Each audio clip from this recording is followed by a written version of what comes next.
All right, so what's happening? Why is it not on?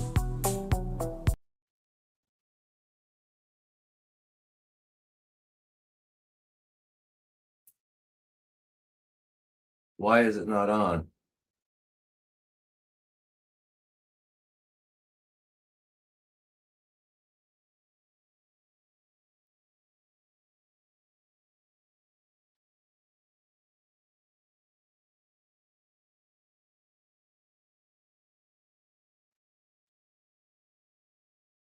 My camera's not off. Hammy, it's on. Oh, sorry. Wow. Here I am. My gosh. Okay. It was me this time. Stupid. Anyway, wow. Welcome to Sunday Night Live and Monday Morning Live here on Planet Earth. And Planet Earth, in case you're not aware of it, we've got some uh, major problems going on. Anyway, let's get our what do you call it? Let's get this beginning stuff done first. So anyway, just as a reminder to everyone, we're here. The first hour, we're the format of the first hour is we're going to answer questions that were submitted previously and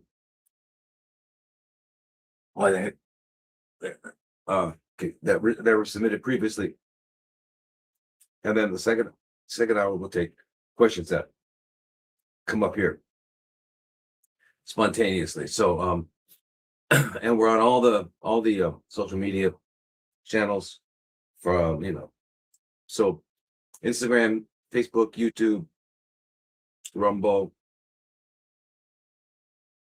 LinkedIn, at Dr. Thomas Lodi, Dr. Thomas Lodi, and the other one X and TikTok. I forget about TikTok because they canceled me like 2 years ago because I said something very controversial. Can you believe it? I said I had the audacity to talk about the health benefits of bee pollen. Yeah, Anyway, so now oh cool, David. So anyway,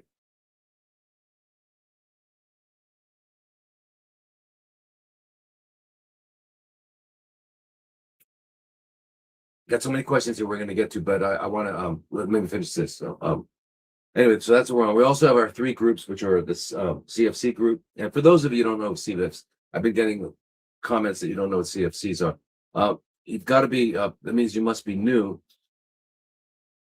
And yeah, Sudi, here I am. You must be new, but CFCs is chronically fermenting cells, and that's what the cells are doing in the tumor. Okay, they're not astrological signs. They're not Virgo. They're not Gemini. They're not Cancer. They're not Capricorn. They're chronically fermenting cells. And so we don't use the word cancer because the word cancer has no meaning at all except in astrological. The phrase chronically fermenting cells tells you exactly what's going on. All right. So that's what CFCs are. Everybody got that? Chronically fermenting cells are what CFCs are, what tumor cells are doing. That's what makes them good.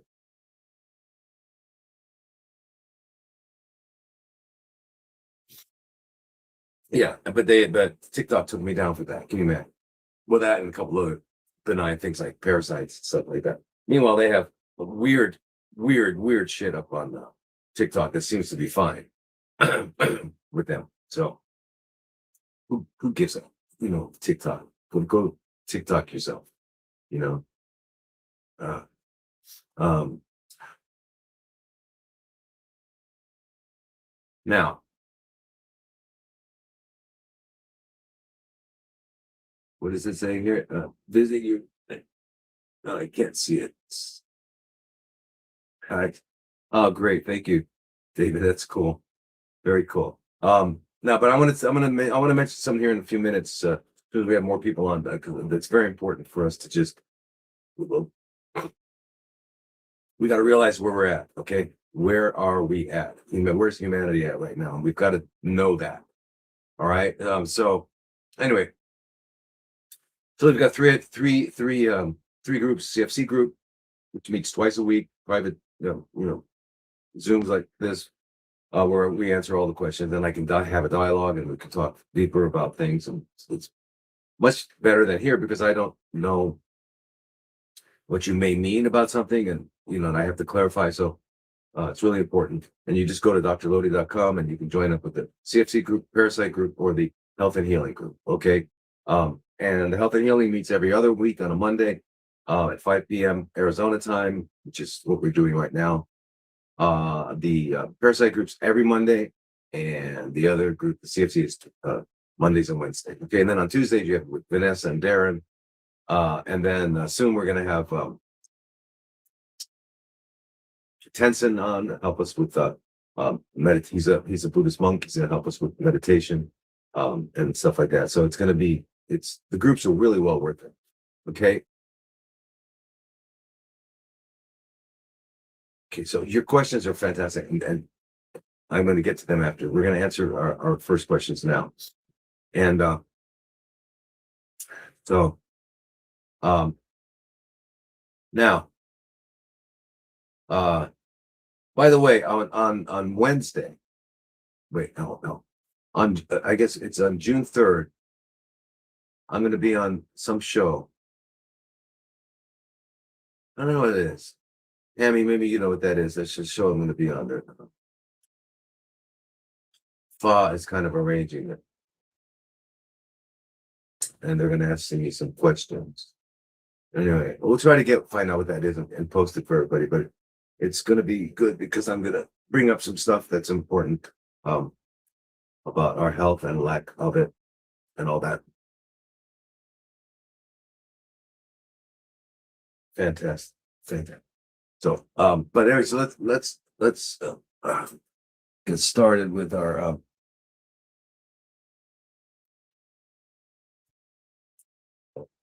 clear my glasses.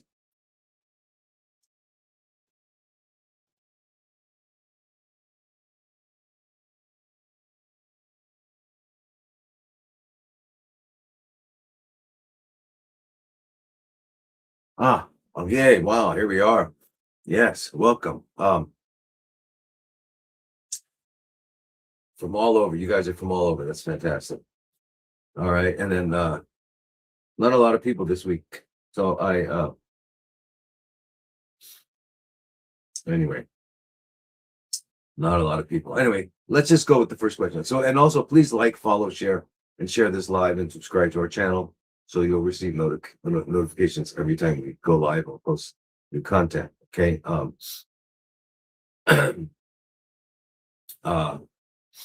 by the way, the book I wrote, it's called Therapeutic Fasting, a manual for reset and renewal, something like that. And I've sent the PDF out to some people who are going to who needed to see the information right away, because it's good. It should be up like tomorrow on Amazon. I mean, we've done everything we can for Amazon. So we had to format and reformat and all that. So, but it should be up there and it's ready to go. It's anyway. And so, and our first question here is one of the people that got the book. And what's really important is when the book comes out, if you guys to get either the ebook or the hard copy, and just write a review, even if it's a short one, just because the more reviews we get, the more it's going to be out there. Otherwise, it goes into this deep Amazon black hole. But anyway, so here, let's look at this first question. It's Francis, and the topic is detox and cleanse. And it's, hello, Dr. Lodi. I'm enjoying your book on water fasting so far. I completed a 26-day water fast in my 20s. Now I'm 53, and interesting, I did not find it especially difficult at the time. I was at a fasting clinic during the process, and I think being isolated from food helped me mentally embrace the experience. Now, however, I'm finding even juice cleansing psychologically challenging. My mind constantly wants the comfort of eating, chewing, and using food as a coping mechanism. I know I'm capable of fasting because I've done it before. I'm struggling more with the mental side. I'm wondering whether shorter or more frequent fasts. For example, I'm off work on Friday, so I was considering doing a 72-hour water fast. During the week, I teach a college level psychology, so I do need to maintain good energy and cognitive function. Do you think this type of schedule is good? Also, during my eating days, there are specific foods I should also avoid. Lastly, I had a question regarding detox and supporting fasting. Would enemas still be helpful in the first 72 hours of water fast? And would a colonic be safe? Yeah, okay, so I have a BMI of 25. I experience tight muscles bloating. Okay, so yeah, so actually, in reading, read further in the book because all these questions are really answered. Um, is there a way to prepare for the fast? Absolutely, many ways. I mean, there's the dietary preparation and also getting all the things that you need for a fast. Ways to monitor yourself. There's a picture of the book, beautiful. Um, Clinical manual for metabolic reset renal guide. So, um, so you've got to get a one of those portable blood pressure monitors would be good. If you can, you can get a pulse ox too, just so it's a thing you stick on your finger and it gives you your oxygen saturation. Not absolutely necessary, but very, very helpful. And then I tell you how to read those and how to conclude whether or not things are going good. Yay, from Thailand. Yay, Kathy. So, um, uh, because you want to be monitoring yourself. You want to know that you're going to do this safely. You want to know that you can fast safely, and you can. The medical profession has us afraid of water, but we're not afraid to take maximum tolerated chemotherapy poison. That's okay, but water, oh my God, be careful, or don't do it without supervision. So it's true to a point, and it's true that some people should not fast. And it's true that if you're on medications, there's a way you have to prepare for it. You have to wean off certain ones. And anyway, I put all that in the book. Now, so yeah, so what you can do preparing for a fast is the hard part, right? Is the first 3 days. Is the first 3 days when you're transitioning from external fuel source to relying on your internal fuel reserves. Okay, so and during that period, your body's saying, "I need food. I need food." Ghrelin, the hormone that says we're hungry, is flying high, and insulin going low, glucose is going low. There's all sorts of stuff happening, growth hormone, and all these things are making us want to eat. And then we're fighting this monster called appetite. And appetite's going to tell you, it's going to, and our mind is very, very clever. It's going to make us think, what are you doing? What are you not eating? Come on, man. And your friends will tell you that and all that. But anyway, so the way to really mitigate all of that, if the last week or two before you go into the fast, you're not eating any sweets, just eat raw food, raw vegan food, and or like at least the last week, and then the last several days, just like salads and stuff, just so that you don't have a high glucose, your glucose insulin is not going up and down, and so when you go into the fast, it'll be a much smoother transition.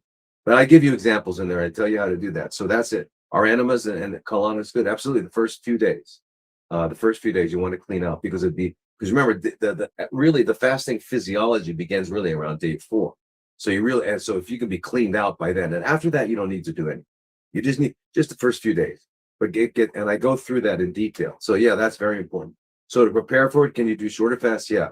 One thing that you're hitting on that you've identified, Francis, that's very important is the psychology of fasting. I've same experience. When I was younger, fasting was easy. Now, getting around to doing it, what happens later on in life is that first of all, you can't find the time because if you're juice cleansing, you can do a juice cleanse for uh, you know 6 months because you're getting lots of nutrition, not just other than fat and fiber. So you'll have energy and all that. But a water fast, you after like 10 days or so, you can really, some people do, but you don't have the energy to do other stuff. And and fasting is a time to devote to your health, to your healing. It's a time to say, okay, world, I've lived X amount of years. I want to live Y more years. So I'm going to take this time out and do that. So, look at it that way, prepare for it, and be able to devote to it. Aloha, Pinky. Keanu. Um, oh, please show the book again. Maybe Hammy, you could show the book again. Um,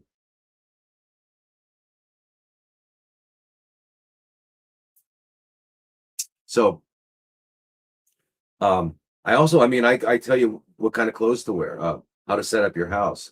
I mean, things, all the things we need to do to make this as smooth as possible. Uh, uh, uh, um, but what happens is later in life to find that time to fast, and then their mind to get your mind around it, because now you have this, you've had more years of eating. And what do we like about eating? We like smelling, tasting, chewing, and swallowing. Smelling, tasting, chewing, and swallowing. Smelling, tasting, chewing, and swallowing. Right? So, wow, what are we gonna do about that? One thing you can do, although is chew ice cubes. If you have a real desire to chew some ice cubes. Um, yeah. And but but you won't, yeah, but you won't really need to. You just need to get past that. And also there's two books you need to have on hand at the beginning from Herbert M. Shelton. And you want to have those there, and you want to start reading them like even before, like day one, before you get hungry, start reading it, because you need to be getting input that, wow, it's not that I'm not eating, it's that I'm fasting, and I realize that the only way in the world I can ever truly heal from what at the deepest level what's going on is to do this.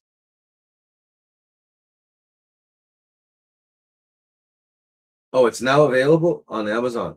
All right, cool. I didn't realize that. Amazing. Wow. Uh, huh. So, um, So you read these two books by Herbert M. Shelton, the Science and Fine Art of Fasting, and also Fasting Can Save Your Life. And these by reading these books, you're gonna say, yeah, right? And that's what you need. You need your cheerleaders would be, and your cheerleaders will be your right thoughts, right mind. Okay.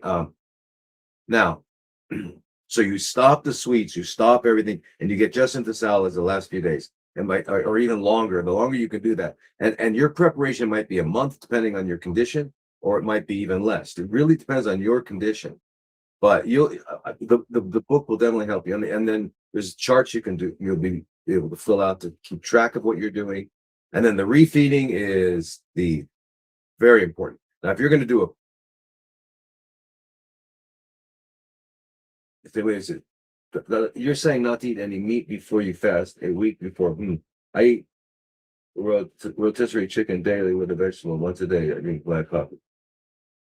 I'll do a little bit. Do it. If you want to do that, but just don't eat the sweets. Okay? Don't eat the sweets. Don't eat any cooked carbohydrates like potatoes, rice, pasta, bread. Keep the glucose way down so that you don't have these big changes. Okay? Um, and eating animal flesh is it's really hard to digest because we're not designed for it. We have a long digestive tract. Our digestive tract is 30 feet or 10 meters. And now animals that were designed to eat meat, like dogs and cats, their digestive tract is only 3 times the length of their trunk. Trunk is, your trunk is from your hips to your shoulders, right? So all of the animals designed to eat meat have about 3 times the length of their trunk is their intestines, and they're short and straight. They're not convoluted. Animals not designed for it, it's 7, 8, 9. So ours is about 9 times, right? Look at this. What is this about for me? It's about maybe a foot and a half, and then I have 30 feet of intestines. The name of that long journey for the meat, it begins putrefying, and meat that has putrefied is, you've smelled it. You've walked by an old corpse. Pretty funky. Anyway, that's what happens in our bowels. So you really want to minimize your, you know, but anyway, you'll find out. You'll just prepare with decreased uh, things that produce glucose. All right. So um,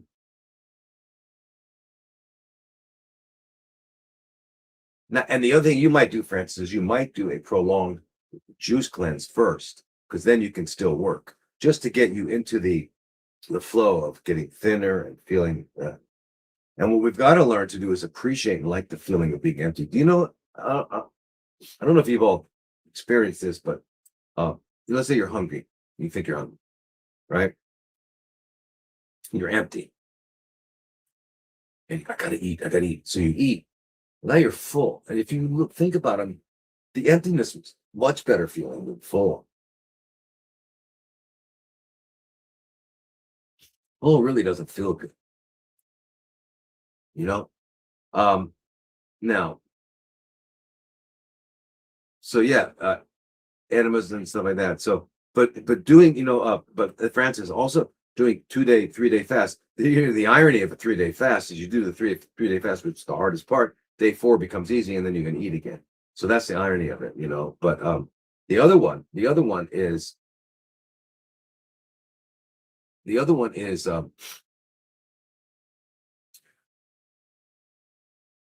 oh, day 11. Day 11 is when your body gets rid of non-essential tissue, like tumors, like plaques in your arteries, like cysts, like parasites. And this is when all the stuff, because up till then, there's some an amazing metabolic improvement and renewal of your body and all that. But it's around day 10 or 11 when your brain says, okay, I'm going to go completely on ketones, and your body stops um, converting muscle and fat. I mean, to a large degree. It's still burning on fat. It's still taking fat and turning it into ketones, and we're living on ketones. It's doing that, but it's not doing it as much now, because the brain takes 20% of our glucose, and now that it has gone into ketones, it's less required, and it's also taking muscle too. However, around day 11, there's no more muscle being taken. And also, if you keep your muscles engaged, then they won't be recycled for fuel. And so that's what, so I have throughout the book different movement exercises you should be doing at each phase, right? And remember, when you're past day 30, you're pretty tired and weak. So all you need to do is just hold a half a pound weight in each hand. Just that muscle strain will tell your body, we need the muscles, let's go after the fat. Or doing a wall sit, just kind of sit against the wall. I give the illustrations on things you can do. As long as you keep your muscles engaged, then that's telling your body that we don't that the muscles are needed. Okay, so very, very important. All right, very, very important. Now, what I wanted to say to you all is, please listen to this.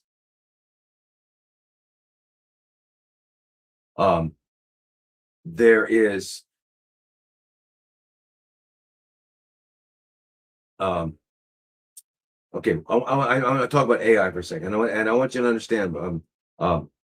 Hammy's going to post something in a minute.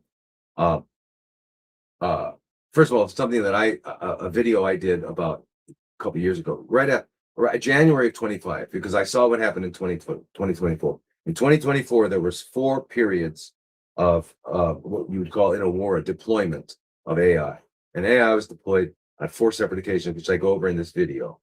And that was it. First of all, know this, that the 4-dimensional chess game started by J.D. Rockefeller, Rocky and the Gang, back in 1903. That 4-dimensional chess game, it was checkmate on 2020 when the great hoax happened.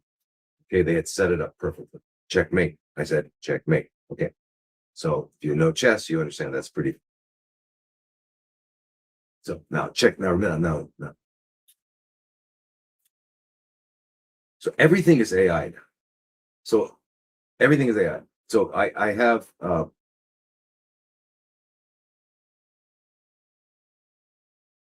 yeah. So okay. Yeah, so Hammy, yeah, could you show that video, just show the front? So this was a rehash of some things that Elon said in a Lex Friedman interview, and there's something in this tweet where they say some lines were deleted. I don't know if that means he YouTube editor it or something, but if you go to the top deep, I just want to. After 2027, there will be no way back. Elon Musk said this in a podcast with Lex Friedman, a line that was later cut. When asked why, he fell silent for almost a minute. Fuck, that's a scary minute. Then he quietly said, shout out to Lex for letting him sit there with that. That's pretty heavy. Then he quietly said, it's not a catastrophe, it's a transition. The transcript left behind 3 themes that gave him away. Autonomous and Okay, cool. All right, so that one there, watch that, and then also look at my video, because what I want you to know is what's happening. Okay, now, almost, I watched very carefully. I'm very much into linguistics. Okay, what I watch very carefully is I know you can tell if AI has written something. Okay. AI has, okay, so AI took over. We've outsourced our thinking. That was the last thing we did. You have to understand how serious that is. We're no longer, I mean, do you realize in 2024 or 2023 and 2024, no one was really talking about AI. Now that's all we talk about. All right. Now, here's how you know that AI wrote something. They do this grammatical it's a grammatical construction or syntactical construction. Okay. You know, syntax is the order in which you use words and stuff like that, and grammatical. And the reason that AI uses syntactical construction like that is to shape our perceptions. Okay. What they have you know, the grammatical form is the overall grammatical arrangement of a sentence. The pattern, the syntactical pattern is, you know, recurring sentences, sentence structure, word structure, linguistic construction, and then there's rhetorical devices, there's a discursive structure, there's nominalization. Nominalization, understand what they do with nominalization. That's what Rockefeller did. Okay, you take a verb such as I'm eating potato, pasta, rice, blah, blah. My body becomes, there's so much glucose, my body becomes insulin resistant. To protect me, it's a process that happens. It's a happening, it's a verb, it's an action. We take it and we turn it into a noun, we nominalize it, and it's called nominalization. It's a verb, a noun, and it's called diabetes. And we got an enemy, and we're going to kill it. So that, you know, that's it. Yeah. So the grammar, linguistic, creates perception. Now, so grammatical framing, however you want to call it. Okay, so like for example, the language of disease, it has a language. Disease has a language, and it, you know, so now what AI does is something that's called they give you the negative. They tell you what something's not, and then they tell you what it is. We do that. Humans, we do that occasionally, but AI does it every time. That's what you can tell, they overdo it. So now that if you use it at all, people might think that you're using AI. It's called apophatic framing. Okay, and it's defining something first by what it's not. Right, and you see this all in. Okay, and so it's a rhetorical method of providing meaning through negation. So in other words, it is not X, it is not Y, it is Z. They do that. So you'll notice that. Okay. So negation before assertion. Okay. All right. So for example, X is not merely A, it's B. So they say that first, that this is all AI. If you see this kind of writing, you know, okay, or this is not about X, it's about Y. Or it's not just a tool, it's a transformation. Okay. And the reason they do this is because by eliminating the negative first, you now accept the positive, even if you didn't have that negative. It's hard for me to explain that to you, but this is AI. It's a way of it would be a tool for propaganda. Okay, so one of the most visible signatures of AI prose is what they call contrastive framing, right? A compulsory declaration of what a thing is not before telling you what it is. Just remember that, okay? It's very important. There are other ones, and what it does, you know, it disarms you so that you're not going to reject what they says. It's a disarming thing. It already gives you a negation. It's a very subtle psychological tool. Okay, so for example, fasting is not starvation; it's a deliberate physiological reset. Okay, I just did that's an AI. It would be an AI way of saying fasting is not starving. So I've already removed that. Now you're ready to hear what it is, and it's going to go right in. But you imagine if you're not really trying to convey the truth, if you're trying to convey things that are not true, and you use that grammatical tool, okay, because the phrase first that phrase first removes the feared category of starvation, and then introduce a preferred field. So you're going to accept it, whatever I say. Okay, so it actually controls the meaning before you hear it. Okay. It's called creating rhetorical contrast. All right. That's what it is. That's what they're doing. Okay. It's being another. Okay. Now, there are other things they're doing is that they use it all. AI uses it all. Okay. But there are other things that AI does. And so you can identify, because the thing is, we've got to know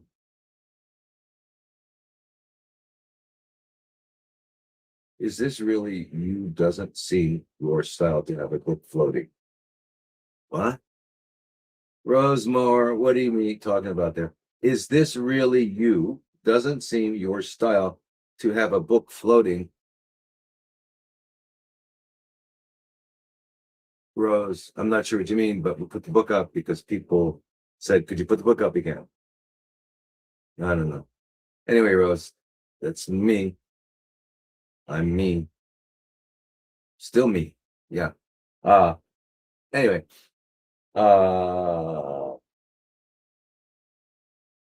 Yeah, we don't have to keep the book up the whole time. It was just so people could see it.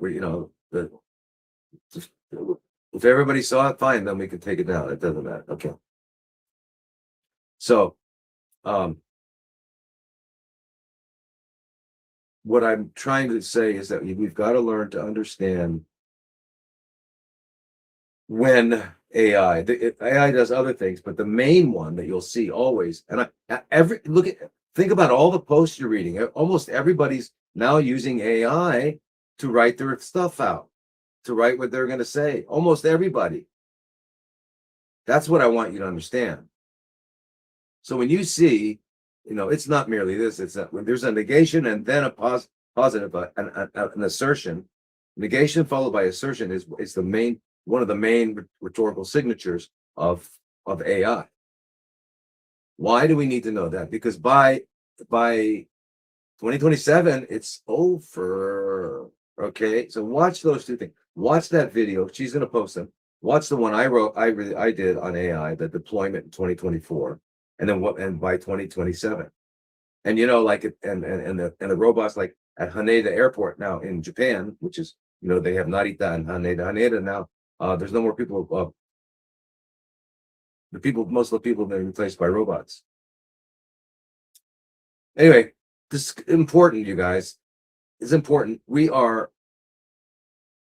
the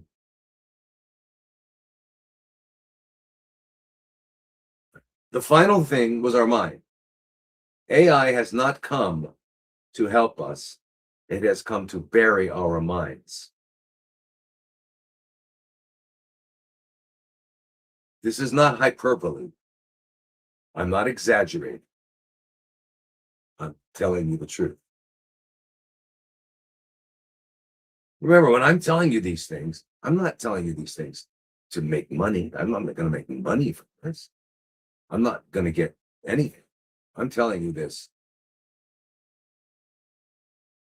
And I can see a lot of you don't really care, so I'll stop there.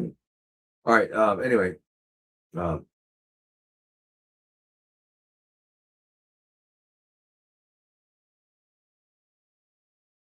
All right, so you can rewatch the live stream after, and you'll see the video is posted now. So you can watch that video and also put on our video.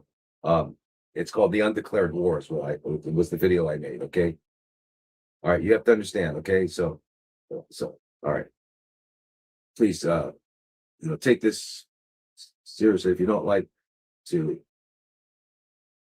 yeah, AI is helpful, but I'm gonna tell you something else about AI, and I wish I could find this one. I had AI apologize to me. I mean, I do this all the time. They tell me something and it's a lie. If you ask it something that you don't know about, you're in trouble. You've got to already know about it. So I asked it. What was it? I was just like testing it. Oh, I know. I wanted to show a person I was doing a consultation with. I wanted to make a point. Anyway, so I said it, and it says, no, blah blah blah blah blah. And then I said, well, what about that? What about that? And at the end, it said, and I said, then why did you lie? And he goes, well, I was just doing it. And I said, yeah, but you weren't just, because he said I was just whatever the words for it. But anyway, at the end, he goes, I'm sorry, I apologize. I mean, they lie. They lie, and they lie in that they're giving you wrong information. But remember that the AI is just looking at the research. So the research that is provided for the main answer of the question is research that was biased and designed to show results that weren't real. Okay. But if you take it further down and you force it to look at the literature more deeply, it'll come up with the right conclusion. 2027, it's over. In 2027, we lose our mostly robots. AI will be stronger than us. Watch those two things. You'll see. It's anyway. Okay. Be back. Okay.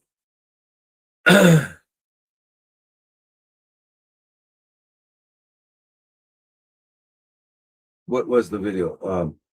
Yeah, the one I did. You mean, Tammy? Just show it for not even less than 1 minute. So here's the video on AI that I did back in 2025. Maybe show from the beginning.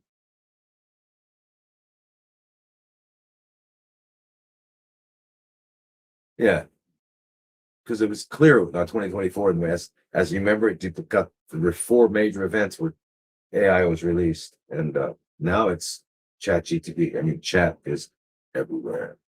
Open AI. So,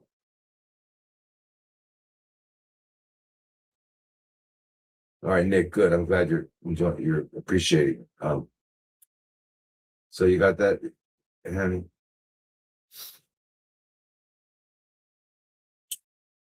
Anyway, otherwise we gotta go.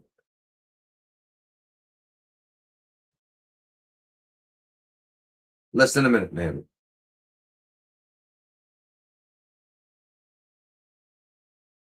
Hello, hello, hello. Hello, hello, hello. Oh, by the way, is this going to go on? It's not going to go on. Wait a minute. Wait. It's posted now. Okay, because because whatever you show on here is not going to be showing on Instagram. So that's not going to be for everybody. So yeah, okay, we won't do that. All right. Yeah. But you got to see what's happening. It's called the Undeclared War. It'll be on Facebook, Instagram. Okay, Undeclared War. It's something I did early on. I showed to my son. Edited. All I did was talk, and he edited it. And he made it into this amazing video. But that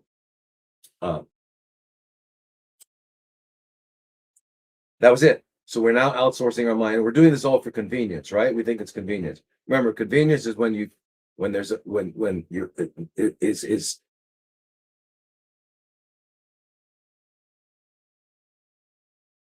is something that allows you not to have to do something.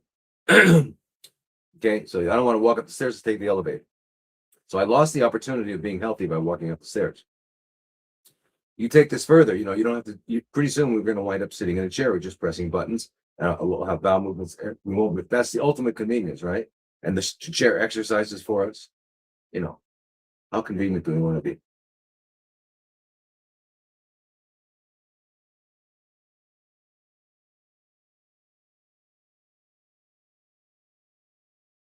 So share it on the feed and story sections. It'll be easy to find. Okay. On Instagram and Facebook. All right. So yeah. And how do we prepare by not losing our purpose in life? Without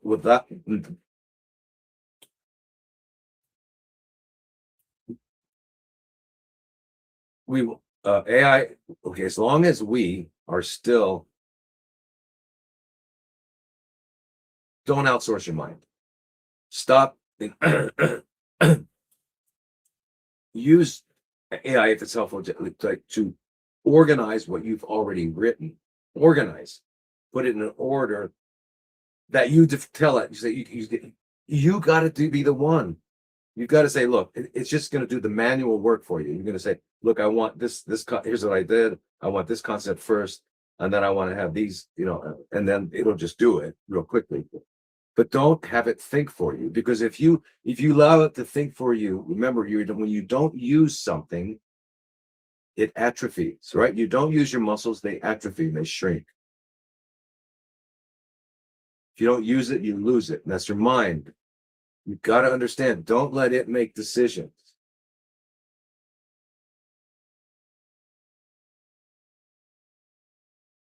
Right.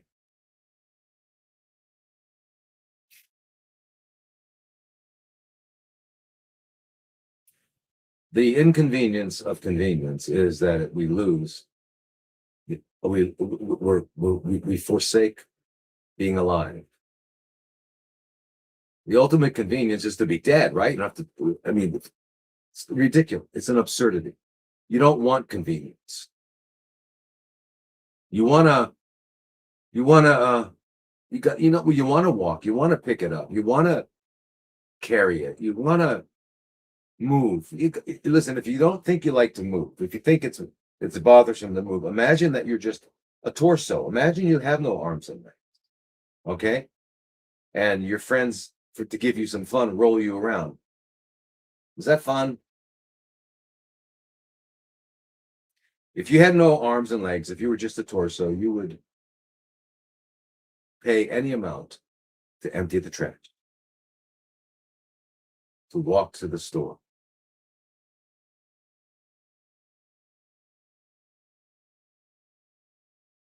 It is not convenient to have something live for you. It's not convenient.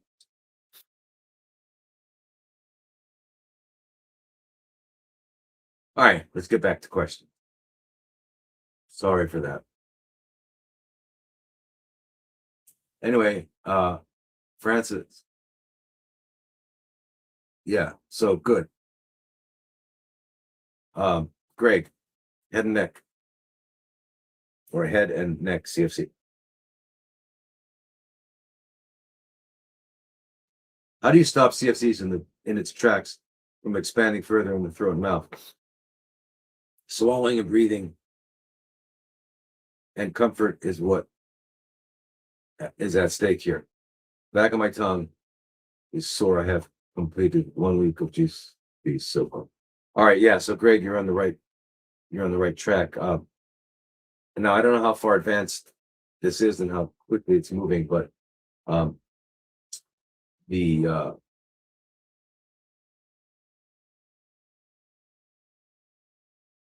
right. So the kinds of CFCs that grow that form in our, not the kind, but the cell type is usually squamous cell because the lining of all of our orifices are squamous cell mostly. There's some glands in there as well. So they're usually squamous cell, right? So they call it squamous cell carcinoma as if that's means something. It doesn't mean, it just means it started in squamous cells, right? So now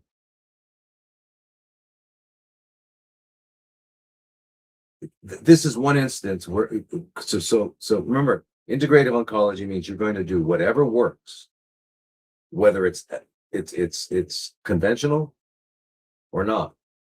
What do I need at what point, right? Because remember, if you got a broken bone, you don't go to an herbalist. If you have a broken bone, you go to an orthopedist, right? Okay, so we got to know when to do what. So what's happening is if it's moving quickly to block breathing or swallowing or anything like that, then you've got to do whatever's necessary. You don't need radiation, but you need chemo for a few big shots, or and not surgery. Surgery is absurd, but it is the time when you would do chemo. And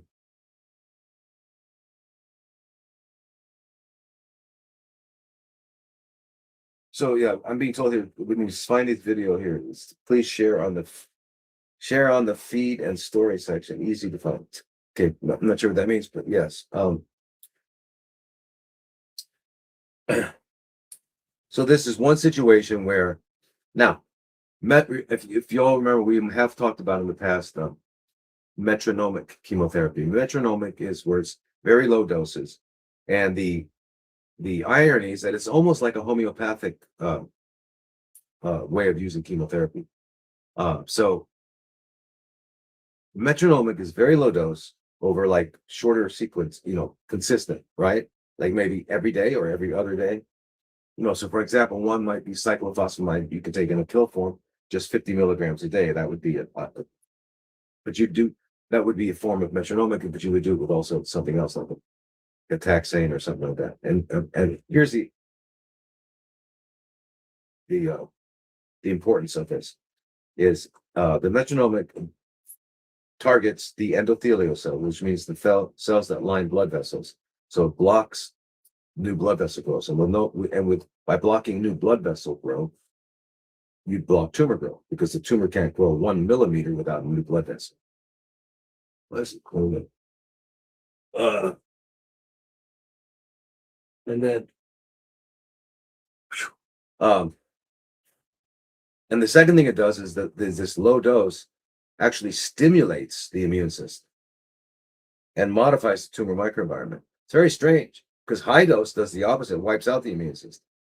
So that's one thing you could do in a situation like this. If you have a doctor, an oncologist who's comfortable with metronomic, which they should be, and it's all over the literature.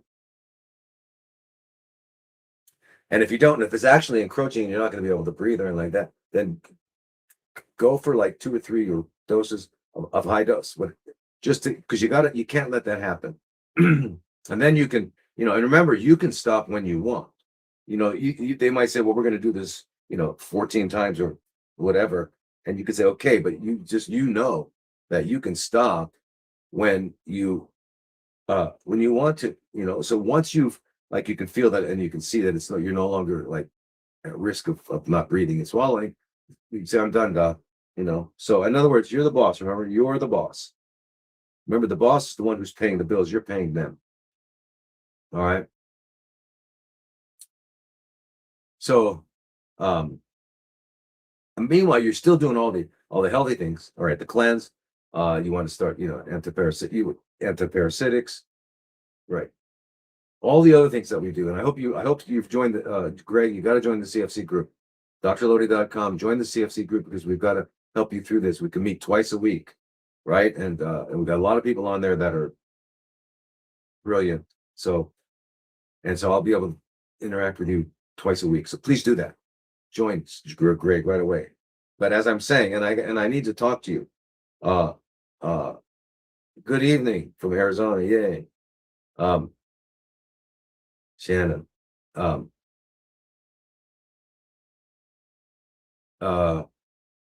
You have to so because then I can talk to you like directly, like Monday or tomorrow. Your Mondays tomorrow. We'll have a meeting at same time this started today. And I could get a little more clearer picture of where you're at. Okay. Now this is Noah.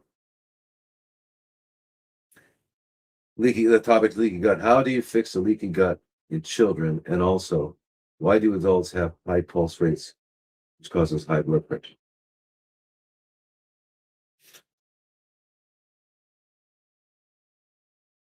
All right, so leaky gut in children and leaky gut in adults is also the same.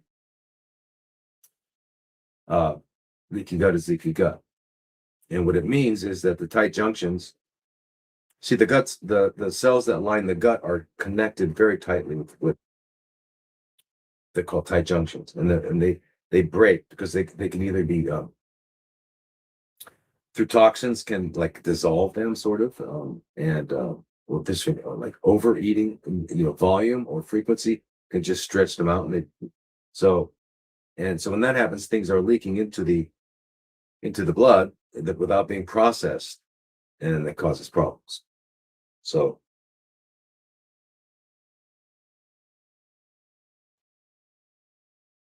there are, so one of the things is there's several things you can do. Biocidin is one example of something that's going to help break down the biofilm for the organisms that have produced a biofilm to protect themselves. Biocidin. There are other ways of doing it, not just that. The other one you want to do is Akkermansia, which is a bacteria that lives in our gut, whose kind of job it is to manage and repair and make new tight junctions. And they love polyphenols. They love their 2 favorite foods are cranberry and pomegranate. But grapeseed, and grape berries. These are all polyphenols. Green tea is polyphenol. It's their food. So remember, whatever's in your gut is there because you're feeding it. What you eat is the organisms that are in your gut are, and the relative proportions are being fed that way. Okay, so that's really what you need to know. So you stop ingesting all poisons, and you like if you're doing a cleanse, and for a kid, you can't put them on a juice. You probably could put them on a juice feast, but just it'd be very sensitive. You'd have to know what you're doing. Just make sure they're getting enough nutrition. That's it. But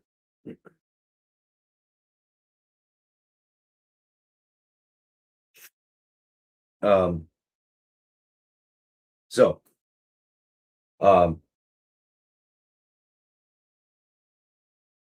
and the other one is glutamine. Now, glutamine is gotten a bad name because it's one of the two fuels for CFCs, right? CFCs, for everybody who wasn't on earlier, that's what other people call cancer. Cancer is just an astrological sign.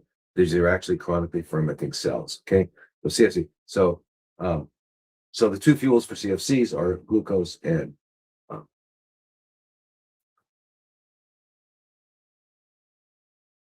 glutamine. Glutamine is an amino acid, but glutamine is also the main fuel for our lymphocytes that eliminate CFCs, and it's also the main fuel for our cells that line the GI tract, right? And so it's their fuel. So you want to help restore the tight junctions and to eliminate the leaky gut. They need glutamine. So glutamine is important. So there's a combination of glutamine and aloe.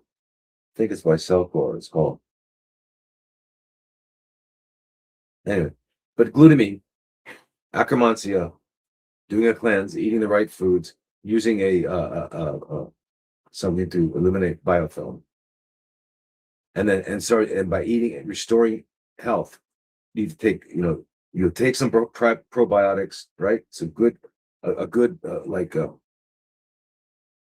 source that has multiple, like at least 20 or 40 different strains, okay, because they need a whole ecosystem to exist.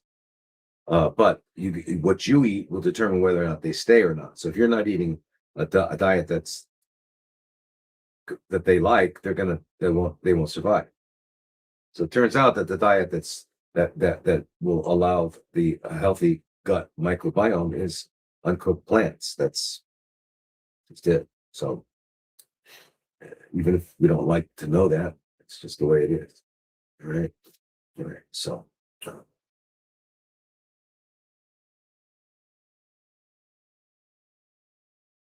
Now, why do adults have high pulse rates, which causes high blood pressure? Usually, high blood pressure is not caused by high pulse rate. If you have a high pulse rate, I'm not sure. So, in other words, you're saying it's called tachycardia. It's rapid, right? So, I mean, a rapid pulse rate can be due to many things. There's most of the time it's compensatory, like you're dehydrated or or anemic. Either of those can cause it. Compensatory tachycardia, rapid heart rate, but also the whoops, also uh, uh, pain. Pain makes the heart rate go up. Being pregnant makes the heart rate go up.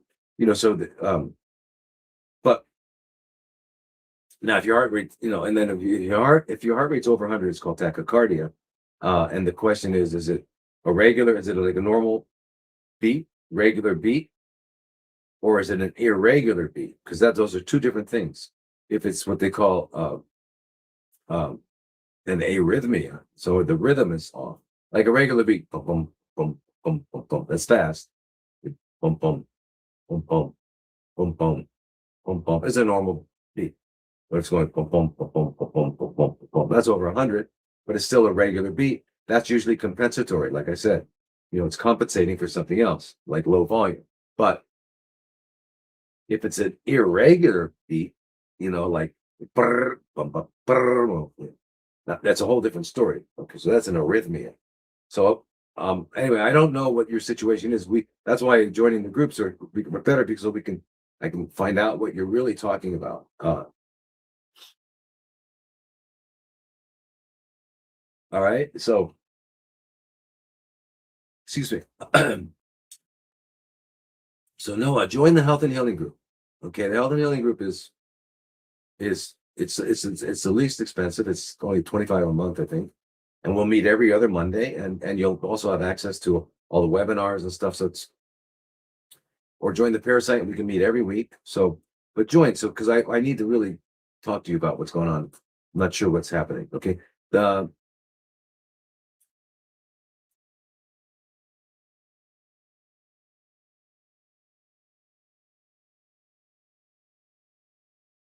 All right, real quick, the Harmony was talking about her parasites and diabetes. Me and my pets have parasites for 5 years.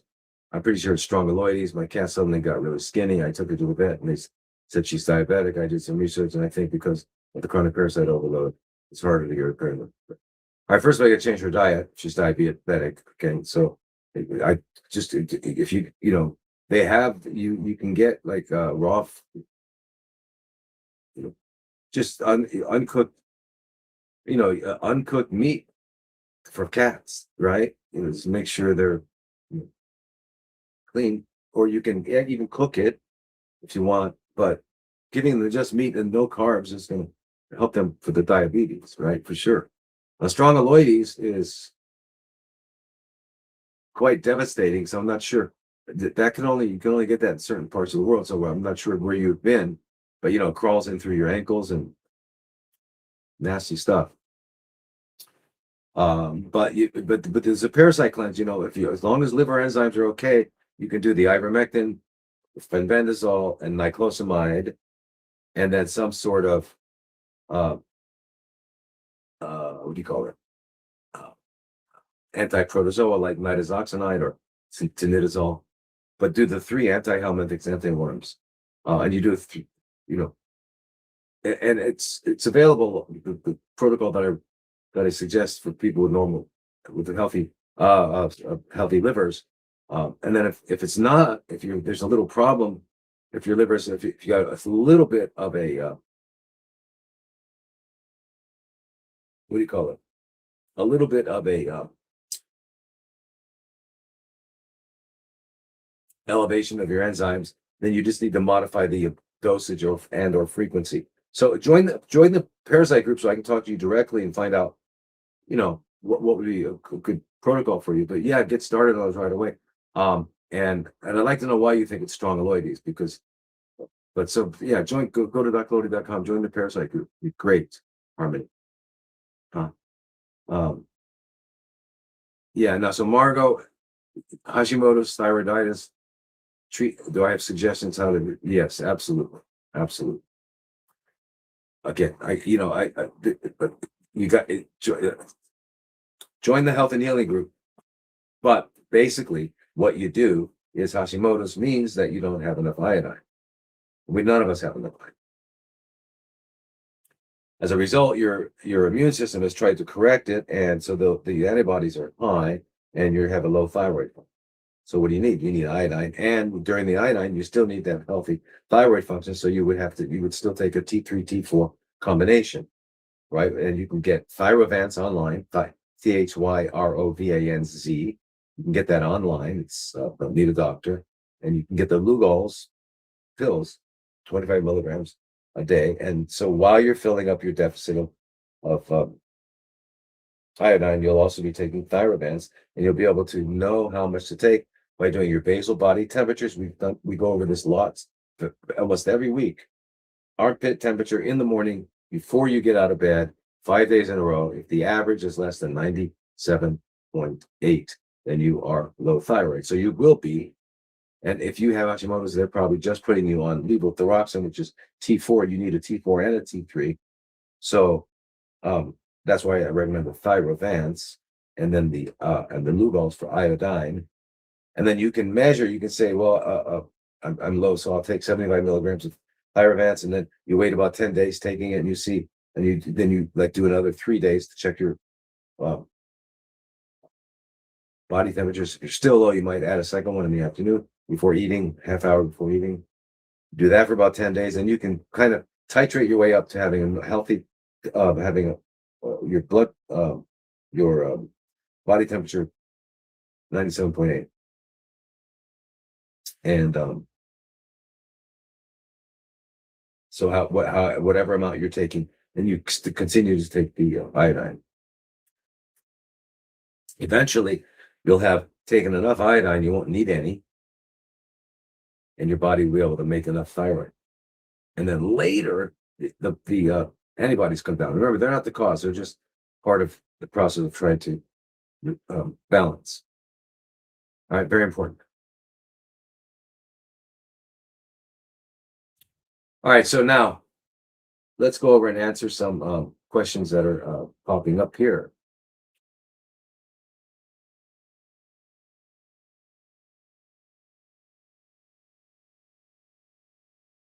There were some at the beginning here.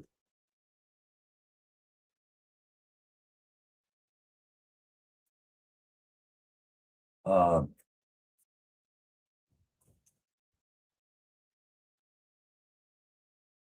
so, okay. Uh,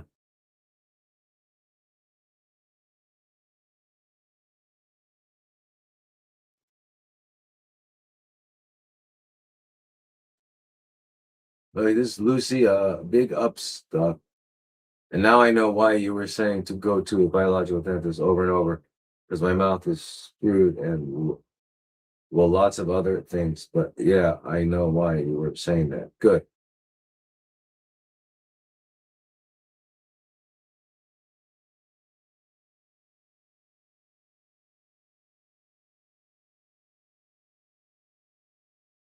All right. So, all right. So here's this is Terry says no doctor will acknowledge. Why is it so cold? Excuse me, man. I gotta turn off the air conditioning.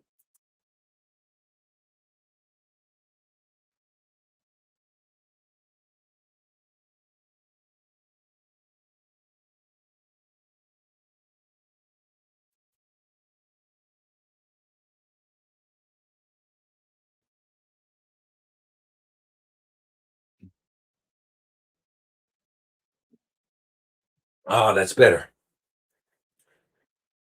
My God, it was cold.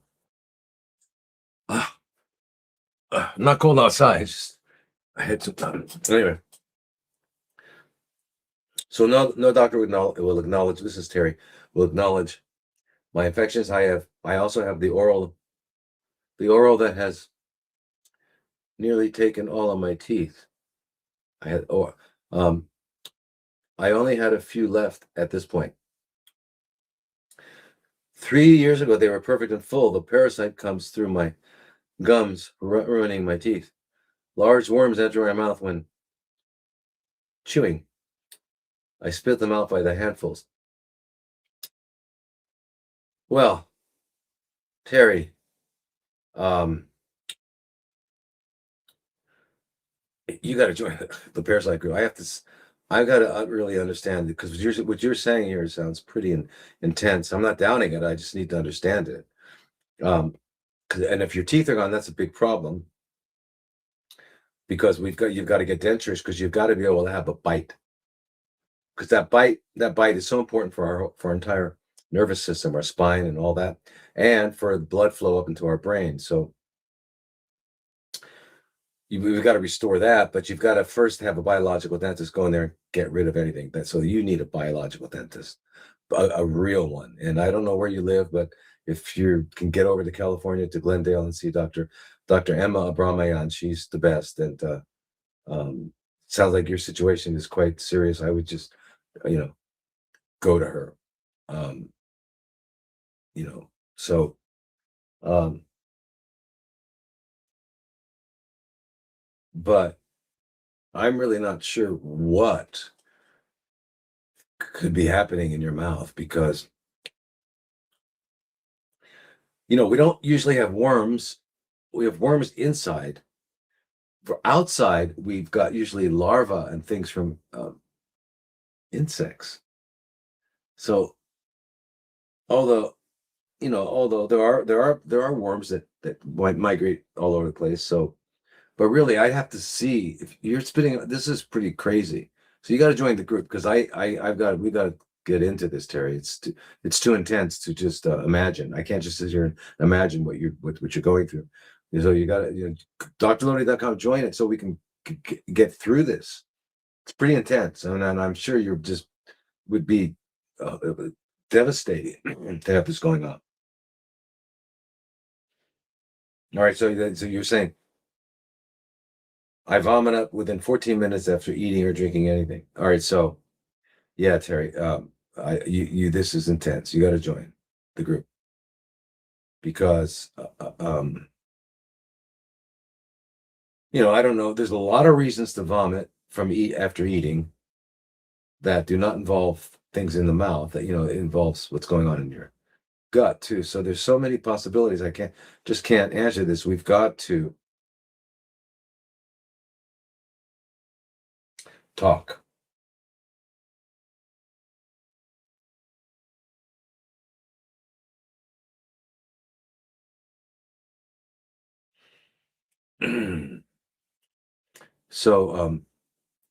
So Kelly, hey Dr. Lodi, what is your diet? If you didn't have to be Dr. Lodi, how would you live?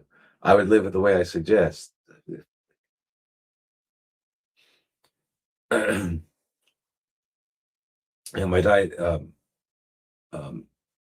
would be the same, I would eat, everything that I recommend is just based on our biology, on our where we are. It's what we need. That's what we need to be eating live plants. Now, my diet needs to be improved tremendously, but I need to get back to eating just that. So,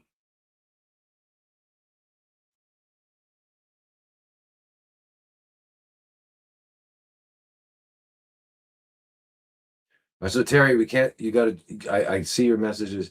You got to join the group so we can talk. Okay. Okay. So here's the one by Donna, and it says, "Oh wait. Let me. I hear it. Wait. I didn't get a chance to. I never answered the WhatsApp.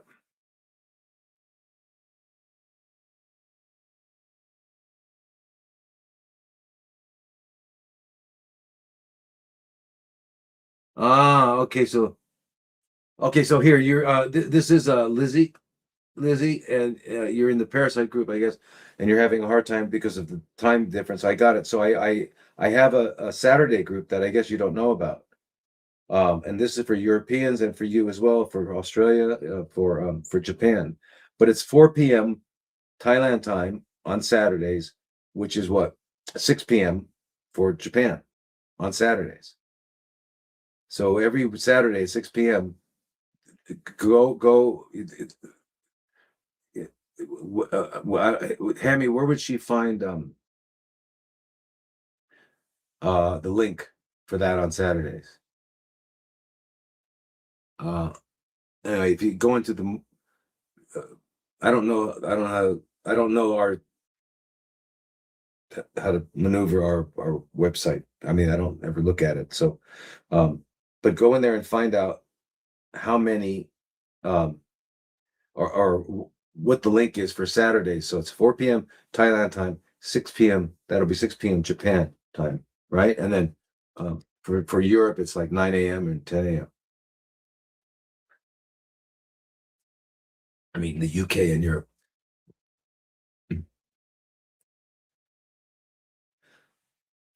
All right, so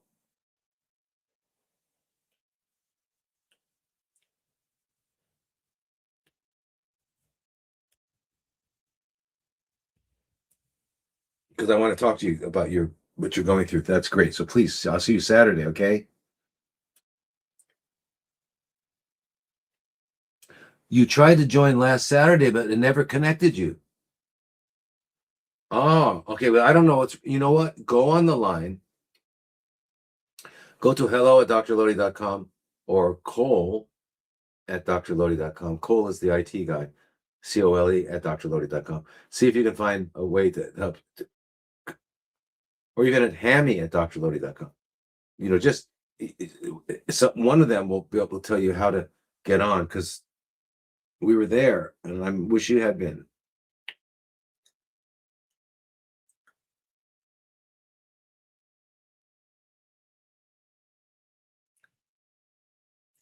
Cool. Okay.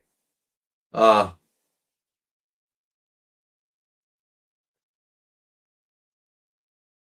right. So this is Donna. Good evening, Dr. Lodi. What's the best way to correct very low ferritin level and low CBC? Also, how do we correct fatty liver? Well, okay, so ferritin is the storage form of iron. So this means you have low iron.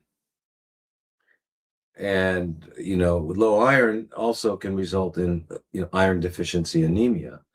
So you know, is yours low enough that you're anemic? Oh, you say, okay, you have a low CBC there. I guess that's what you mean. And you also have fatty liver. So, um,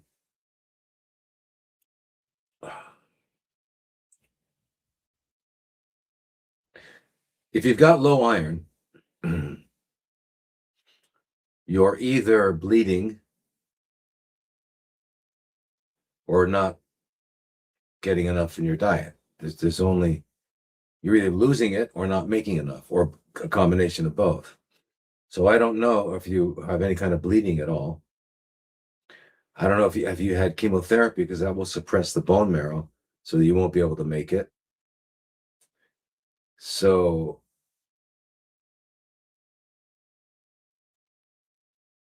yeah, I don't know why you have it. So there's lots of ways to correct it. First of all, you before about 15 minutes before eating, you take hydrochloric acid to make sure you have enough acid in your stomach, so that when you eat foods like spinach or whatever that's got iron, it'll be able to change it into the form that we can absorb. Okay. Um,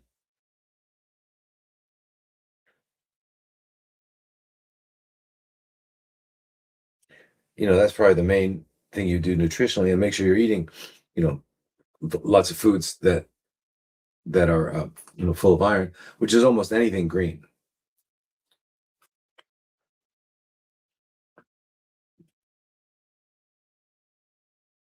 Of course, okay, what I'm talking about is non-heme iron, because you can get iron from hemoglobin from the blood of an animal. So if you eat animals,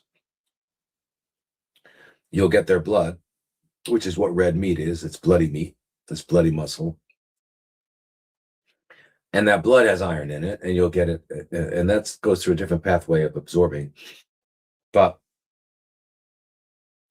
for your health, your overall health, I would recommend that you get your iron not through animal corpse, but rather, you know, the blood of an animal, of a dead animal. Rather than that, I would recommend you get it from plants, the way we were designed to. But if yours is that low, you've got to either have bone marrow suppression from something like chemo and or bleeding.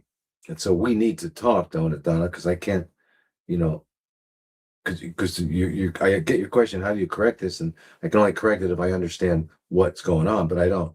I just know the results of what's going on.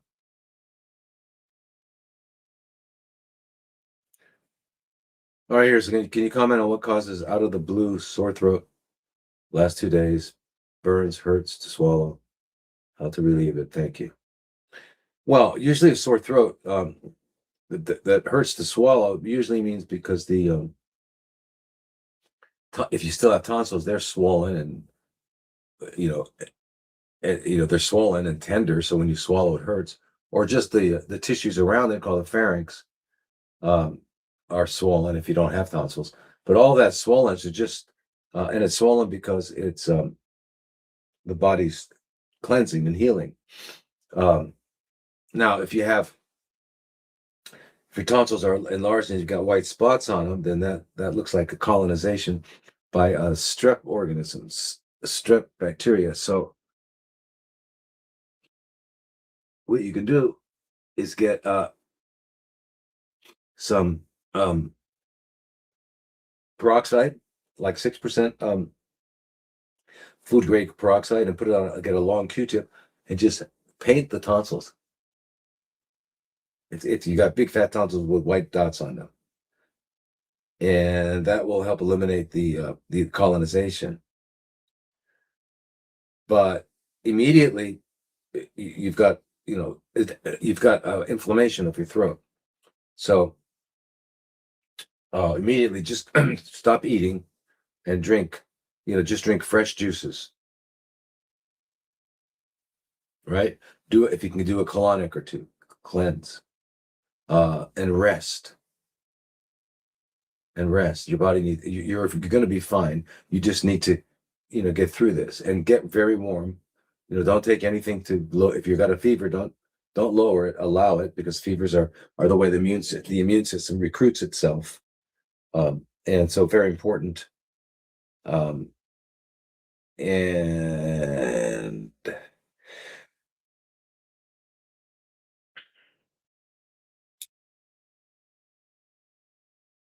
so, and then if you're not eating solid food, you're not going to have as much pain with swallowing, although you still will with the juices. But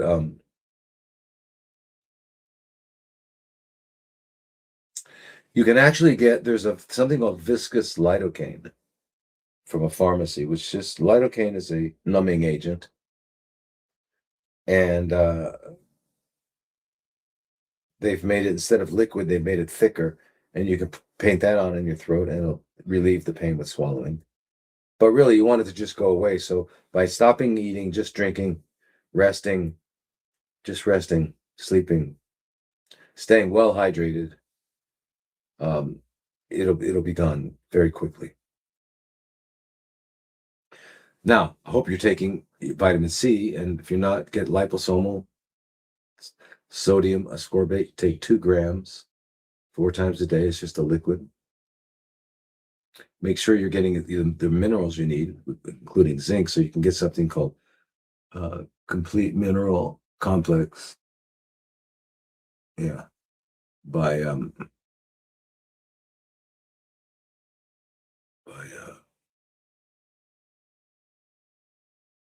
something by design. What's it called?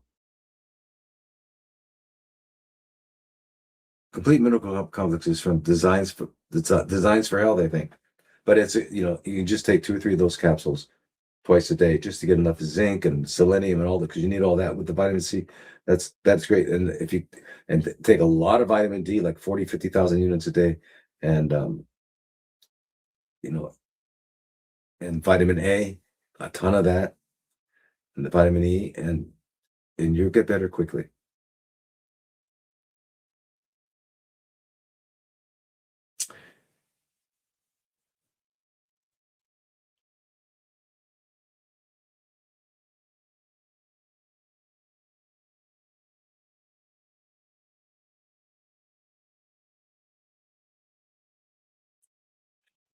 That's very interesting, Lucy, that pharmacists told you years ago you're not going to find anything at this Walgreens pharmacy or any pharmacy. The bee pollen, it's too good. You won't find the bee pollen. Yeah, I get it. Uh, so Diamond, if you just go to hello@drlodi.com, um, my assistant can help you get the antiparasitic medications. Hello@drlodi.com, drlodi.com.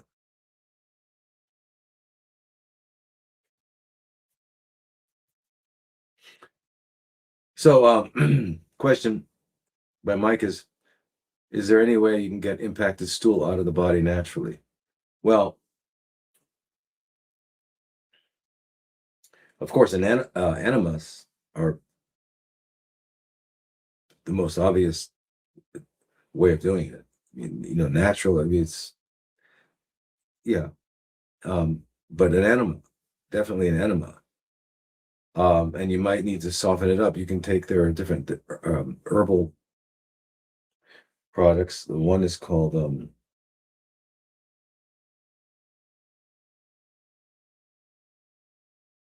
what is that one? Well, Cellcore makes it's called Cellcore makes something called bowel mover or something bowel mover. That's very good. There's something also called I've got them all here. Let me just grab them.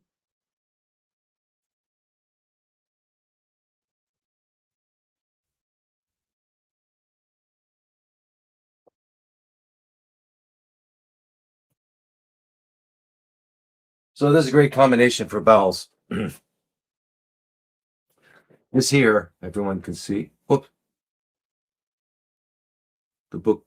Ah, okay. You can all see this one here. Super Cleanse by who?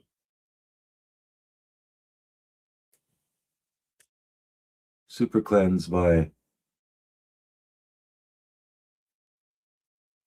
Wait a minute. It's really small. Oh, Nature's Secret. Okay, so that take 3 of those at night, and then this here, amazing colon max.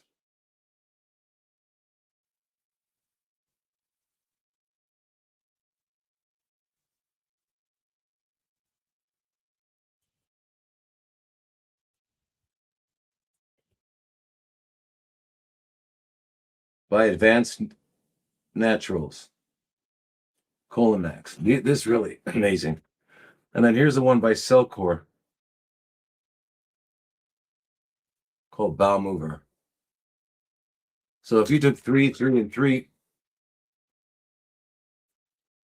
that's gonna help. Usually people don't need that much, but if you're having really impacted that and lots of water, make sure you're drinking lots of water. You're very what do you call it? You have to be very well hydrated, but doing that. Okay, so that'll do it. Um,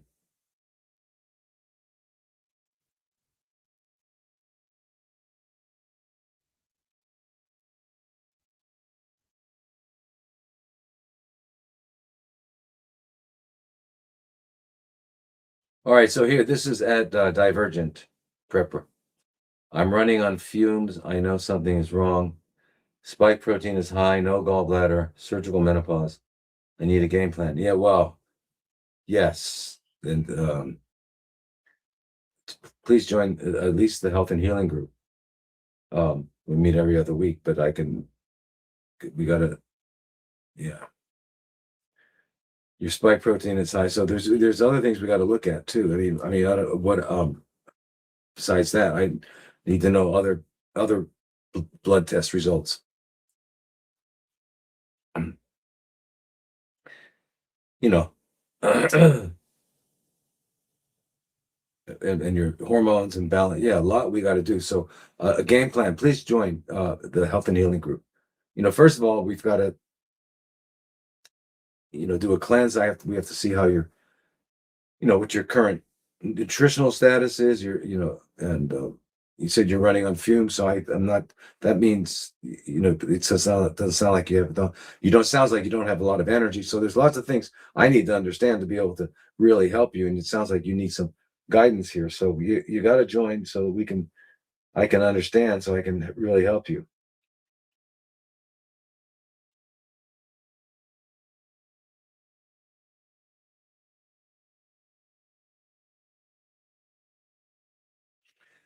Okay, here's Raquel. Raquel. Can you explain why you say to take iodine for Graves? I have Graves and my iodine is out of range. Are you saying I need more? Yeah, I'm not sure how you're measuring iodine, but you can't measure it in the blood. That's not a way of doing it. The way they measure iodine is it's it's a urine test. But yeah, the reason I say that is because iodine will suppress thyroid function. So if you took 100 milligrams of Lugol's 2, 3 times a day, that will suppress you. Now, I'm not telling you to do that because I don't know what else you're taking, what else you're doing. Because if you're already taking some of the poison, which is what they give people with Graves, they give a poison, something to poison the the thyroid. They use also radioactive iodine because the iodine does it. They don't need the radioactive because they know the iodine will go wherever the thyroid tissue is, and then the radioactivity will destroy it. That's really insane. You don't need to because high doses of iodine suppress thyroid output. So Graves would be a hyperthyroid, a lot of thyroid causing it like that, and the iodine will suppress it. But I'm not sure where you are in your treatment and all that, so we can't. I don't know how to. There's no way I can recommend anything for you at this point unless I can interact with you. So please join Health and Healing Group at least.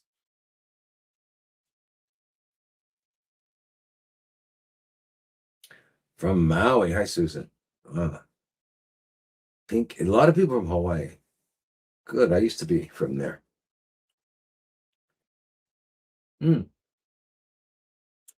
Tahiti. La Orana de Tahiti. That's fantastic.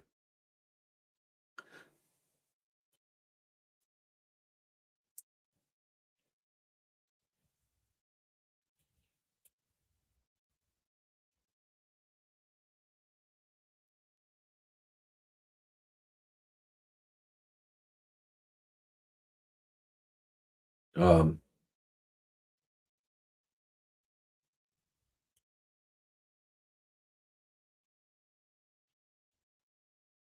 I have AB plus and donate my plasma and platelets.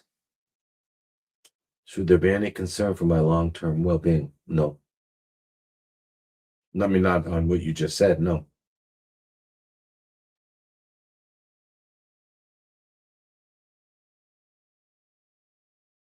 Larry, how often do you fast? Yep, you personally. Not enough, Larry. I fasted about a month ago for 7 days. It's not enough. Not enough.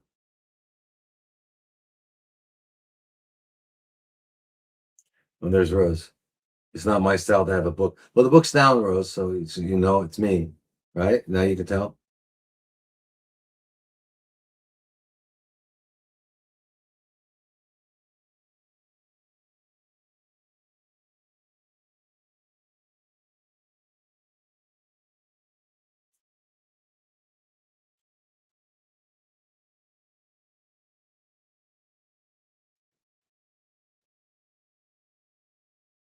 What? Let me say something about the book here. Let me find out.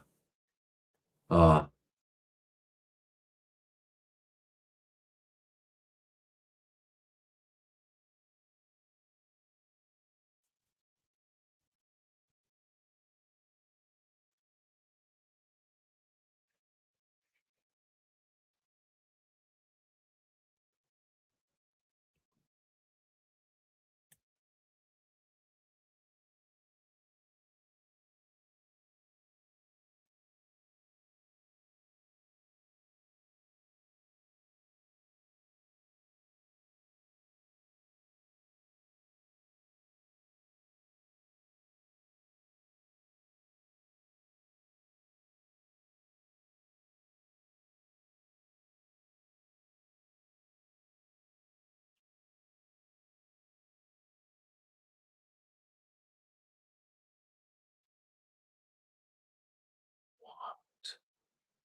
Wait a minute. I'm just sorry, you guys. I'm just checking out something here about the book because this is crazy.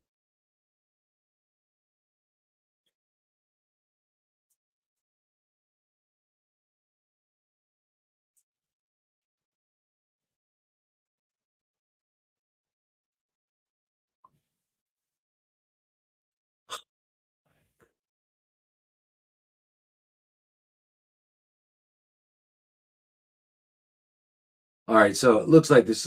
I don't know, something weird with the book. So we'll officially announce the link on the feed again because uh, something got wrong. So sorry about that. What the hell? I don't know. So hang on with the book.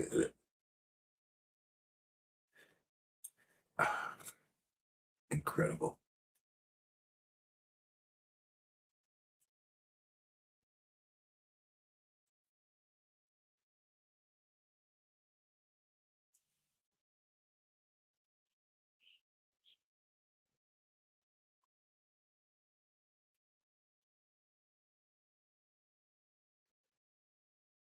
Unbelievable. Anyway, you guys, sorry about that. We'll post the link as soon as it's corrected. Sorry. All right. So let's see our new messages. All right, so here's yeah, there is a paper copy, Peter. Or you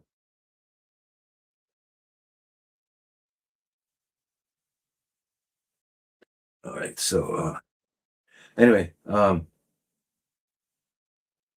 wait, where were we? I was just talking to somebody here.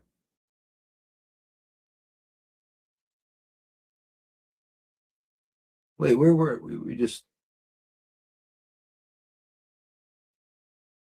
oh wait, huh? Anyway, what protocol do you recommend? What protocol do you recommend for myeloma?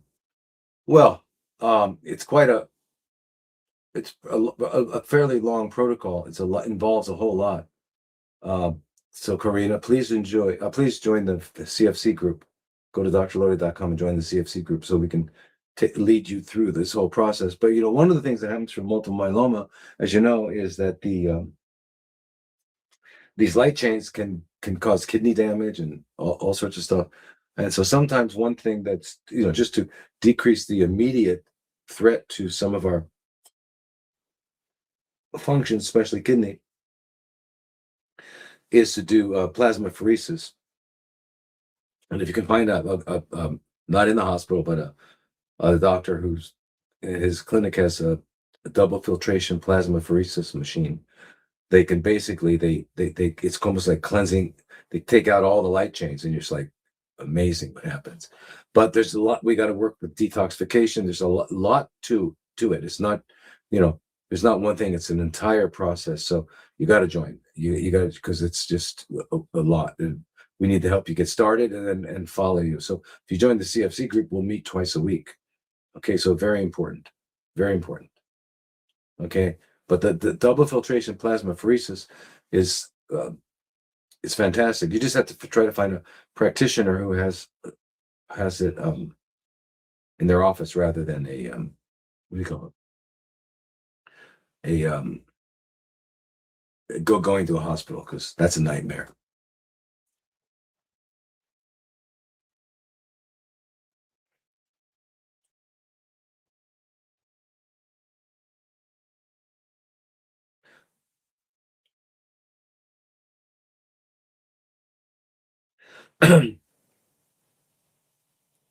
um, yeah, the print copy is should be available too. I'm not sure why it's not.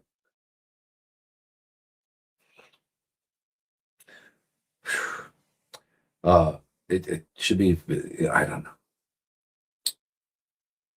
It will be available absolutely because we had it formatted, and I was talking to the guy. So yes, yeah, because you don't want just Kindle. You want you want a book. I mean, books are you know really important. So until we have time to do an extended fast, is it wise to do a fast 1 or 2 days a week? Yeah, it's always or better to spread them out or fast 2 days back to back. Yeah, that's true. Well, it's good. Both are good. For example, fasting, let's say not eating on Mondays and then doing a Saturday, Sunday, or a Thursday, Friday fast. Yeah, but yeah, the longer, the better. And a 3 day, you could do Friday, Saturday, Sunday. So, um, yeah, just the longer you get into it, because you don't really, by just doing a 1 day fast, it's almost just like caloric restriction, because you don't really get into the fasting physiology. It takes at least by the end of day 2 and beginning of day 3, you're still starting to get into fasting, real fasting physiology. So, yeah, if you the longer you can do it.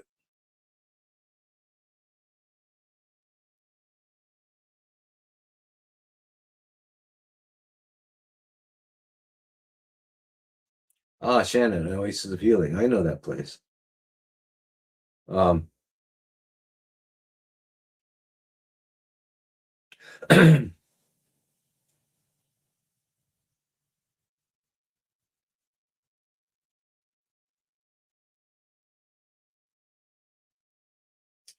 waiting for it to catch you live. Everything I've seen on fasting has been from people who are overweight. Would you say someone who is already very low? Yeah, you can still do a fast. It depends. If your BMI is below 17.5, you need to have really careful medical supervision. So it depends. It depends, and on many things. But I go over that in the book. Um, but um, yeah, so 17.5 is kind of like the the BMI. You got to be at least 17.5 is what is said. The truth is, you can probably be lower depending. And by having a keto meter and being able to look at your ketones allows you to know that you still have fat and you're burning fat. Because as long as you're burning fat, I mean, because even though you don't have any peripheral fat, like you've got, no fat that you can see, you've still got fat around your organs. It's called visceral fat, and that fat is being used for fuel. So, by doing a ketone meter and a glucose, you can measure your GKI, glucose to ketone index, or a ratio, and you can monitor, and you'll know if you're getting into an unsafe zone, right? And so, because if you start, for example, let's say your ketones are 6 and 7 for a few days, and then they start to drop, then it's time to stop the fast, because you no longer have any fat to be used. So, anyway, get the book, and then join the health and healing group. It's um, and we'll be able to meet every other Monday. So, and talk about it.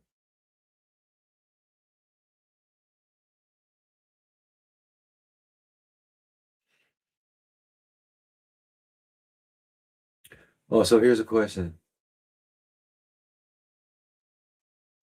Jewelry. Would it help if being on dialysis? Because I went, would what help?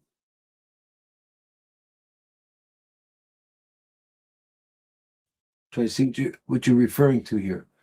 I've been.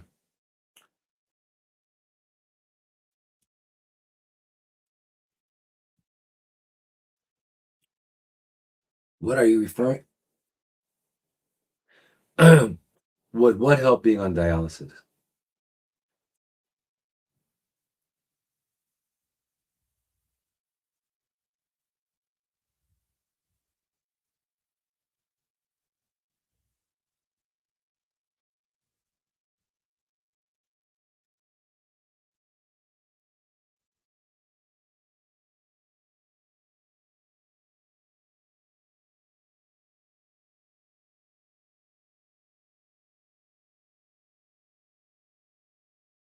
Well, these comments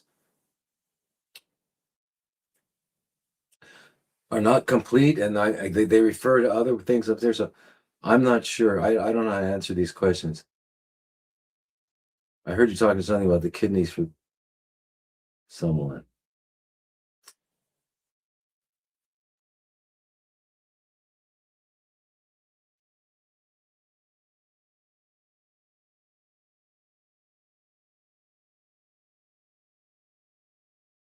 Oh, cool. Thank you. The film on parasites.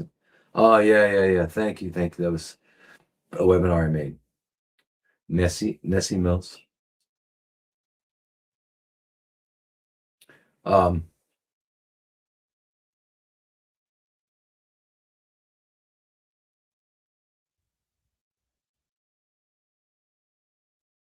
okay, so wait, what did I see here? Somebody asked a question here on um why my sodium still low after 2 weeks of refeeding? What okay. Why does this keep jumping around? God.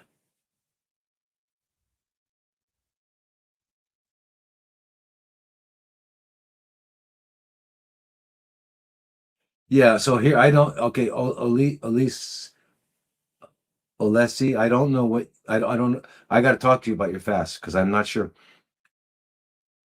what you're talking about, how long you fasted and all that. So please join the health and healing group, but we got to talk because I need to know how long you fasted for, how you broke it, where you are in you know, what you're refeeding.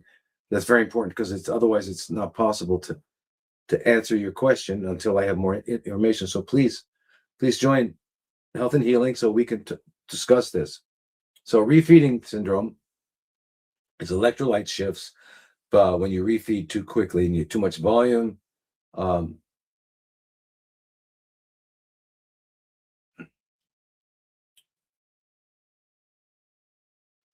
and that depends on how long you were not eating, and then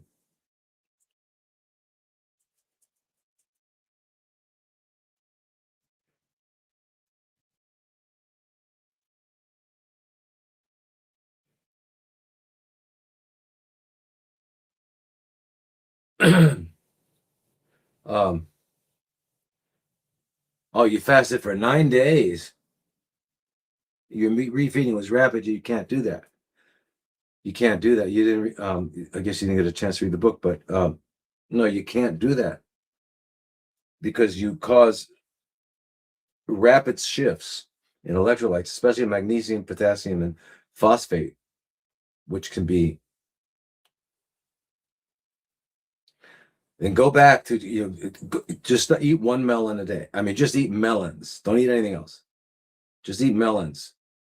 You know, just melons. You got to try to get back to. I don't know how long you were not. It's hard for me to say give you any advice right now because I don't know. There's too much I need to know. So you've got to join. You got to join it. How long and often should women fast? Women can fast. Um, well, what's really important for us all to do would be one prolonged fast, and then have fasting 4 times a year of maybe 7 to 14 days, which would be great. Otherwise, we can all do smaller fasts all the time, 2, 3 day, 4 day fasts. And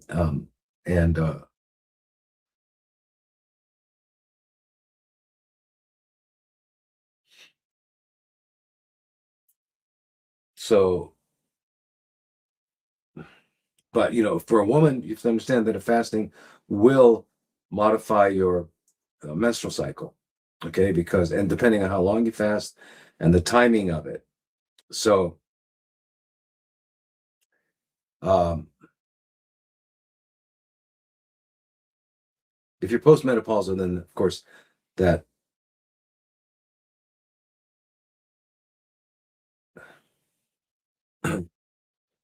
um,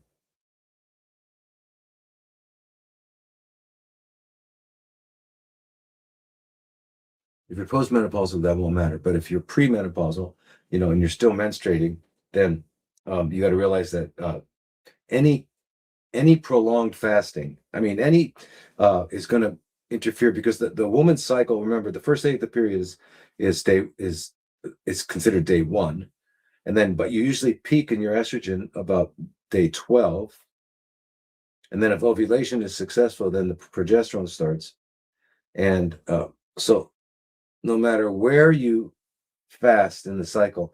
So the part that if you were going to avoid, if you wanted to not really disturb the menstrual cycle, if and you wanted to do short term fasting, you would not fast in the middle of the cycle. So from I'd say from like day 9 or 10, 9, 10, up to day maybe 18, 19. And then you could fast the other times. And so but there's a lot, you have to really realize also that if you do a prolonged water fast, you're going to correct everything, including your whole cycle, your menstrual cycle as well. Anyway, so there's two ways to look at that. Okay.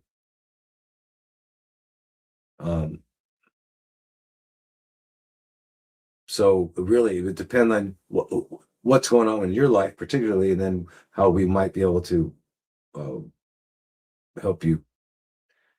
These live streams are so difficult for us because I can't interact, and it's just I can't get enough information to really give advice. Always feel like I'm failing you, but now all I can say is I'm glad I have these groups now so that we can do that. Okay, so please join. If you have questions on fasting and stuff like that, let's just join the health and healing group, because that's every other week. It's inexpensive, and you get a lot of value for it. Let's see.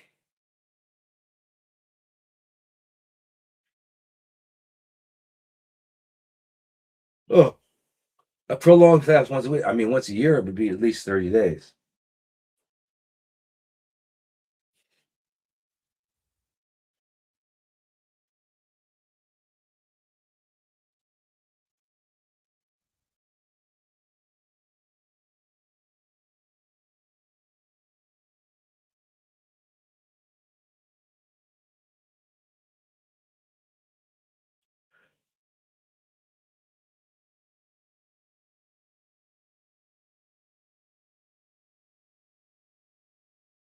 Okay, so I have not had a menses and menses. Wait a minute. God, these are so quickly. Have not had menses in forever and a day, and will like February getting fewer and fewer. Yet premenopausal, I'm sure at 46 pancreas, however, though stimulates your hormones.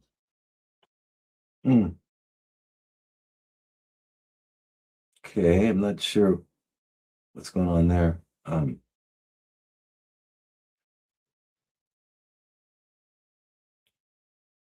Okay.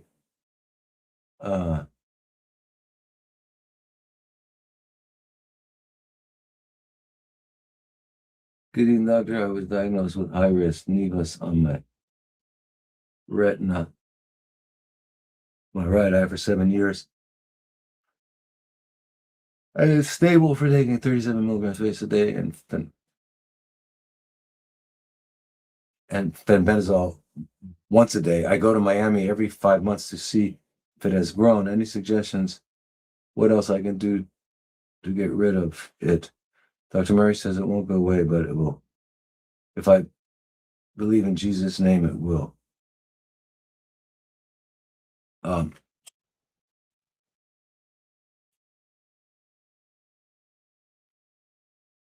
Well, yeah, I have a lot of recommendations other than just ivermectin and fenbendazole. Right, Patty? So a lot, and that is you doing a good cleanse, seeing a biological dentist. When you resume eating, to be eating healthy food, to be sleeping early, moving around. So there's all these things, and you probably would benefit most by joining the CFC group, because you'll get a long basic program to do. But yeah, there's a lot of things you want to do,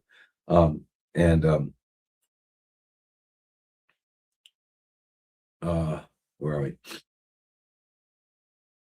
So it's not just taking antiparasitics. And a high risk nevus on your retina and pancreas and antiparasitics. I mean, there are some kind of, but that's not the answer. That's just one aspect of it. So you need to do a lot more, Patty, and you'll be, but imagine if you're stable with just doing this, you can resolve this. So don't believe anyone who says it can't be resolved, because they simply don't know. All right. It can absolutely be resolved. You just need to join our group, join our CFC group. It's, very important. So any advice on this is from repurposed drugs for CRC? CRC. So again, an acronym. Do you mean colorectal? Yeah. Yeah, all the repurposed drugs that they use, there are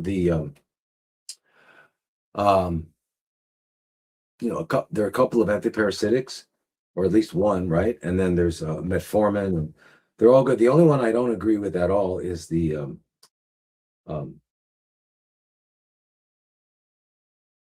statin. I don't agree with that at all. But the other ones, yeah. But if you have colorectal, CRC, then you need to do a lot more than just that.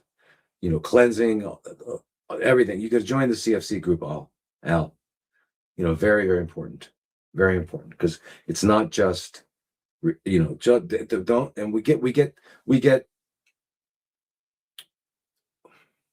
we start looking at this as I got to get rid of this thing, and so here's my tools, my weapons, and we've got to get out of that mindset and realize that what we need to do is restore balance and harmony, so that this is not happening. Whatever's happening is a result of being out of balance and out of harmony and not meeting our biological needs. That's what's happening. And so you don't go to war against that. You just restore balance. And so it's pre-purposed drugs are part of a whole system, but you've got to do a lot more. So if you join the group, you'll get all that information, but you start with, with cleansing. There's a lot of cleansing. And then, so yeah, it's really a shame I can't answer so many questions on these. Are we live now? Yeah, we're live. Yes. Gary.